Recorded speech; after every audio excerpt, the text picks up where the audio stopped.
Hello there, beauty cuties. Thanks for checking us out. This video, we are going to transform this wig from a 14-inch a lot shorter. So I'm going to show you how I do my consultation. So I sit them down, I put a cape on her because I know I'm going to go right into cutting once we have an understanding what it is she wants. So the very first thing you want to do is you want to line up the ear tabs with the eyes. You want to make sure everything is sectioned perfect. You kind of really got to pull out of her, what is her vision? What does she want? Is the wig too thick? Is it too long? So once she tells me it's too thick, it's too long, she wants it about at her chin, now I'm ready to go in there and give her the perfect cut that she's looking for. So again, after you do the consultation, I take my very sharp scissors and we're going to go in with our first guide because she's adamant. She really want to make sure that she keeps it around her chin area. What I want to make sure is that it looks natural, that it blends from the front to the sides, even to the back. So you have to kind of really watch what you're doing when you're cutting. You don't want to just go in and cut a blunt cut because it's going to be so much more work for you to do. So she's adamant. She wants it at about an 8-inch. So now what you see me doing is those are my thinning shears. I'm going to take all the bulk out, especially around the sides and the back. That is where really majority of all wigs are absolutely too bulky. So what I'm doing is I want to give her a graduated, elevated line. So it's not going to be a blunt cut. It's going to be elevated. So almost like a leveled bob or a layered bob. I'm sorry. We're going to give her a layered bob. So what I'm doing is after I go in and I get my lines of the length that she wants, now it's just all about removing all of the bulk because a wig being too bulky, especially in the back, one, it's going to be extremely hot for the customer to wear. Two, it's going to be extremely heavy for the customer to wear. And so that's the very second thing because once you have the length, the second most important technique to use on a wig is making sure that you've gotten all the bulk out. So I did slow this part down so you can see exactly where I'm hitting the wig, right below the occipital bone, right at the nape, right at the sides. It looks a lot thinner. It feels a lot thinner. I don't know if you can tell it looks thinner to you yet, but it really is a lot thinner. Just going in at the length that I've already cut it, still staying with my guideline. Now, this is the other thing that I really like about thinning out wigs is really you can cut. Let me say it like this. You can thin to cut a great wig. And what I mean by that, if you look, you can just continuously thin where it's too bulky and at the same time you're actually cutting. Then you turn around and you take your shears and you go in and just perfect that precision line. Okay, so you go in and again, this is going to be an elevated. So I'm going downward to give me an angled and that it's not a blunt cut, but it's cut at an angle. I asked her, did she want one side a little bit longer? She really wants to keep it both at the same length. So as I'm going in, and as you see, the layers are starting to pop. I go into the side, and this is where the beauty emerges because now what you want to do is you want to go in and you want to constantly check that those layers are popping. And the way you do that is you pull out, straight out, okay? For me to go 90 degrees, 180, as a novice, you probably won't understand that, so I'll just tell you the direction of my hands and and my scissors. So I'm holding it straight out, but yet at a downward motion, not straight out up, not straight out, but straight out and at a downward motion.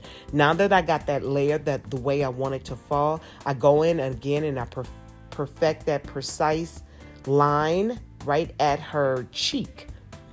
I've been saying chin. Chin is like a 10-inch. Her cheek is really about an 8-inch. Because as we were cutting, she decided she wanted it a little bit shorter still. The summer, like I said, y'all, the summer in Las Vegas, it is a real thing, child. Every summer I ask God, who are you mad at? Who are you mad at? Let's just get them. Why are we all suffering? Anyway, that's a whole nother day. I've diversed. Please forgive me. So anyway, I'm just going in now and I'm blending. Now you go from cutting, thinning, to now blending. So now that I blended out the right side, I'm going to go back in with my thinning shears. Again, you cut, you thin, you blend. Okay? So now what we're going to do is continue. You got to make sure you cross-check. Cross-check is going from one side to the next section of the wig or on the person's head. Now what I'm doing is I take the part and I bring some of the hair from the right and from the left, take it in the middle, and I measure to make sure that those are both measured out very well.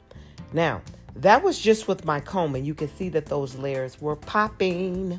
Okay, so I'm going in now with my Pro Fashion small 1/2 inch flat irons, and I'm just going to bend. I don't really want a heavy curl because I just want it to look really soft in layers. So what I'm also doing is trying to find out where I need to finalize, go in with the final blending with my shears. Now I have my baby list, and I believe these are 1.5 inches. And you just kind of move slow. The thing is, what I've learned when I'm training stylists to work with wigs, or how to work with wigs, or how to make wigs look more natural, how to make them look shiny and not dull, or not even not too greasy or oily, or like it's product, like it's a buildup. The one way you do that is you move slow with the flat irons. Now I sped this video up, so I'm moving a lot faster in the video, but I really do move really slow. What I'm doing now with my Babyliss C style is what you see me curling with now. That is for my top layer, so that I can get a curl effect as well. We'll curl the end. I want the end more than a bend. I want it more of a curl, like a C. So I use my C-shaped style Babyliss. Love these. Yes, and I'm proud to say I have about 10 pair. Because listen, Babyliss is not going to discontinue these, and I cannot find them, and then mine break or burn out. So I probably have about 10 or 12 pair because I love them. They're just absolutely my signature curling flat iron. All right. And I've been working with them for probably about 14, 15 years with them. So anyway, I go back in. Now I'm doing my finalizing with my trimming, my cutting.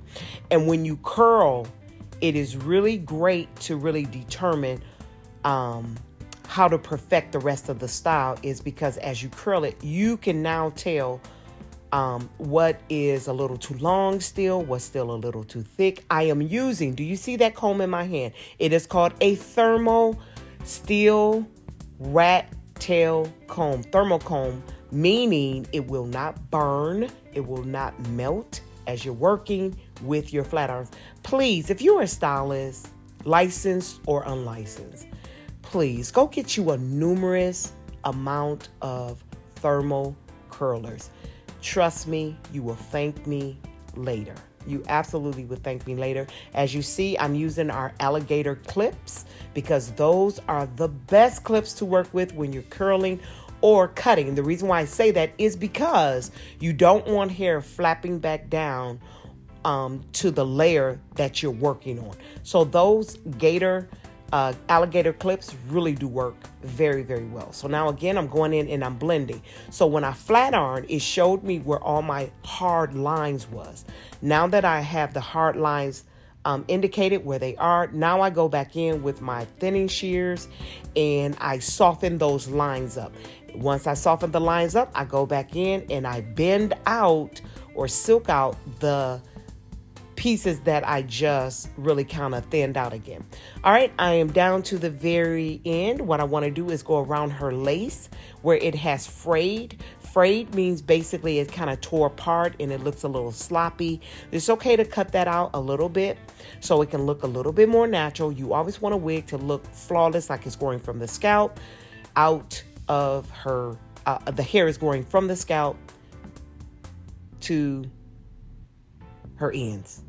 I think you got what I'm saying. Now I'm going in, finalizing everything with my tweezers. This is a must, ladies. Once a lady decides, yes, I am a right part person, middle part person, left part person, whatever that part she prefers it to be in, I highly recommend going in and taking those tweezers and tweezing it all out. Promise you, I promise you, it's going to look so much more natural.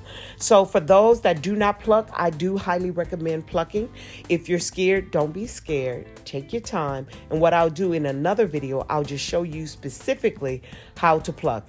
Don't get scared that, oh my God, I plucked too much. No, it's okay. So now I'm taking my wide tooth comb and I am basically making sure everything again is lined up because we are basically done. And I asked her how she liked it. It's nothing but smiles. Again, take that wide tooth comb, pop out those layers. Y'all, we took a 14-inch down to an 8-inch. Use a little bit of hairspray just so she's not fighting with the wig when she's in her car or when she's driving. And it will stay in place. Because the one thing that I've learned that people, especially as we get a little older, the one thing that ladies that are a little bit more seasoned or mature, they hate it to fall in their face. So here you go. Final look. Tell me what you think.